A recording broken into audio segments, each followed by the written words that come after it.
यहाँ प्रेम के स्वरूप का वर्णन करते हुए कह रहे हैं कि ये प्रेम कैसा है, तो कहा अनिर्वचनीयम प्रेम स्वरूपम।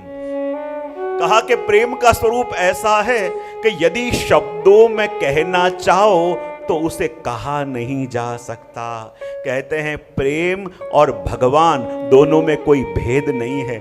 यदि भगवान के स्वरूप का वर्णन भी जब वेद करना चाहें तो भी कह देते हैं नेति नेति, उसका कोई अंत नहीं है, उसकी कोई सीमा नहीं है। और जब स्वयं वेद भी जिन प्रभु का वर्णन करने जाएं और नेति नेति कह के अटक जाते हैं, तो जैसे भगवान का स्वरूप वैसे ही प्रेम का स्वरूप है। और इस प्रेम का जो भी वर्णन करना चाहे तो वर्णन कर नहीं सकता, क्योंकि स्वरूप कैसा है, अनिर्वचनीय। कहते हैं ना, शब्दों के द्वारा उस प्रेम की व्याख्या हो ही नहीं सकती, शब्दों के द्वारा प्रेम का दर्शन हो ही नहीं सकता। बोले क्यों? क्योंकि जब प्रेम हुआ तो उसने अपना मन प्रिय को दे दिया। अब किसी का वर्णन करना हो, अनुभव करता कौन है? बोले मन करता है। अब अनुभव करता है मन और वाणी उसका वर्णन करती है, पर जब जिससे प्रेम हुआ तो अपना मन तो उसको दे दिया है। और जब मन उसको दे दिया है तो वो अनुभव करेगा कौन? और अनुभव करेगा तब तो वाणी से कहेगा। यहां वाणी है पर मन नहीं है, तो मन के बिना उस प्रेम का अनुभव नहीं हो सकता।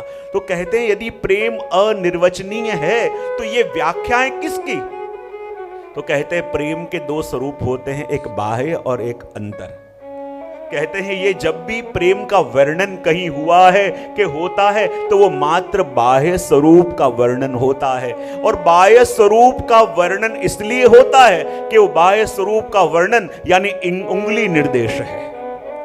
और उंगली निर्देश है यानी ये रास्ता तुम्हें दिखा रहा हूं, यहां से चलते चलते जाओगे तो परम प्रेम तक पहुंचोगे।